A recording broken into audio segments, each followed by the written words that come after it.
Welcome to my channel, ketomealsandrecipes.com. Today I'm going to show you how easy it is to make this tasty keto adaptation of my version of cauliflower rice tabbouleh. This makes a wonderful light meal on its own or a tasty side dish with your favorite meats or fish. There are 3 great reasons I really like this recipe. The first and obvious reason is this recipe just tastes amazing and is so delicious. Second, it's very quick and easy to make. And lastly, make extra because it will last for several days in your refrigerator and is a nice refreshing salad with any protein entree. And if you want to know what my next video will be, please watch to the end. Here's a hint. It's a really fast and delicious entree to serve with this amazing cauliflower tabbouleh as a complete meal in less than 30 minutes. Now, for your information, the macronutrient ratio of this delicious cauliflower rice tabbouleh is 2.3 to 1, with 5.2 grams of total carbs, 0.9 grams of soluble fiber, 0.5 grams of insoluble fiber, resulting in only 3.8 grams of net carbs, and has only 79 calories per 270 gram serving, or about a cup. As I've already mentioned, this is a very easy recipe to put together, and it should take you less than 15 minutes. Here are most of the ingredients I'll be using in this recipe. I begin by chopping the cauliflower. First, I cut the head of cauliflower into florets, then cut the florets into small pieces. This is very easy to do if you begin by taking your floret, cutting it into sections, and then rough chopping into little pieces. Don't be intimidated by this, it really is very quick and easy. And if you're wondering, I don't recommend grating with a box grater or a food processor because the cauliflower pieces will be too thin and too watery, and they don't have enough texture. Also, if you're thinking of using frozen riced cauliflower, I really don't recommend this. First of all, it's slightly pre-cooked, and when you pan fry it, it has kind of a rubbery taste.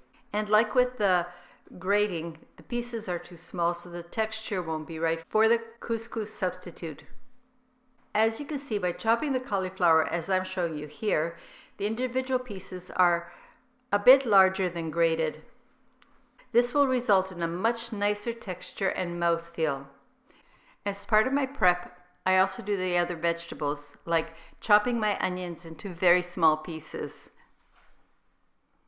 Next, I'm going to remove the cilantro leaves from the stems, gather them all up and bundle them, and then give them a good rough chop and set them aside. Here I'd like to mention, if you prefer, you could replace the cilantro with flat leaf parsley. In fact, the original recipe used flat leaf parsley, and this also tastes very nice. But my family prefers the taste of cilantro, so use whichever one you and your family prefer. I also pre-cut my English cucumber into 1/4 inch thick medallions and then cut each of the medallions into 4 sections, as I'm showing here. Lastly, I cut the cherry tomatoes in half or into quarters depending how large each of the cherry tomatoes is. I prefer to use cherry tomatoes because they're a bit sweeter and have more taste than large tomatoes, especially if the large tomatoes are out of season. But if it's tomato season and they're vine ripe, with that wonderful fresh taste, and the tomato itself is still firm, by all means use a large tomato and cut it up. And here I'm showing you the prepared ingredients.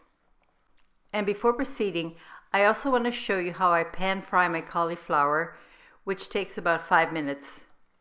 To do this, just place a pan or a wok, as I'm using, on your stovetop, which is set to medium-low heat. Drop in your butter, and when you notice that the butter is starting to sizzle, drop in the chopped cauliflower. Use a spatula and toss a couple times, then cover the pan with the lid. You want to keep the moisture in so that the cauliflower doesn't get too dry. However, during the 5 minutes you're cooking, lift the lid, toss it a couple times, put the lid back on, and continue cooking for the rest of the 5 minutes. You want these cauliflower pieces to be al dente or crispy. Do not overcook. You do not want them to be soft. You want the cauliflower to still have a nice texture. After the 5 minutes and your cauliflower is done, transfer it into a cool salad bowl. You want to stop the cooking process. In the meanwhile, it's now time to make the salad dressing for this cauliflower tabbouleh. Fetch a small bowl to which you're going to pour in your olive oil, or if you prefer, you could also substitute with avocado oil. Next, pour in the lemon juice, drop in the finely ground salt and your black pepper, and at this point you add the cumin powder, which I didn't do on camera because I almost forgot to add it to this dressing, and give everything a really good whisk. Now it's time to assemble the tabbouleh salad. To the same bowl you have added the stir-fried cauliflower. Now drop in the cucumber, the cilantro, the onions, and the cherry tomatoes. Give the dressing a good final stir and pour it over the vegetables. Toss well to coat all the tabbouleh ingredients. And there you have it. Quick and easy and very tasty. This cauliflower tabbouleh salad is amazing and you can eat it right away. But in my opinion, for best flavor, I like to cover the bowl and place it in the refrigerator to chill for about an hour or so before serving. And when I have time, I leave it overnight because the taste will develop as it rests. So I highly recommend, even if you're making this for 1 or 2 people, do make extra and keep the bowl covered in your refrigerator. It will be an amazing side dish with many different entrees. As I promised, here's a photo of the video recipe that shows the tasty spiced grilled chicken I like to serve with this cauliflower tabbouleh. I hope you like this quick and easy and exceptionally nutritious and tasty, versatile recipe.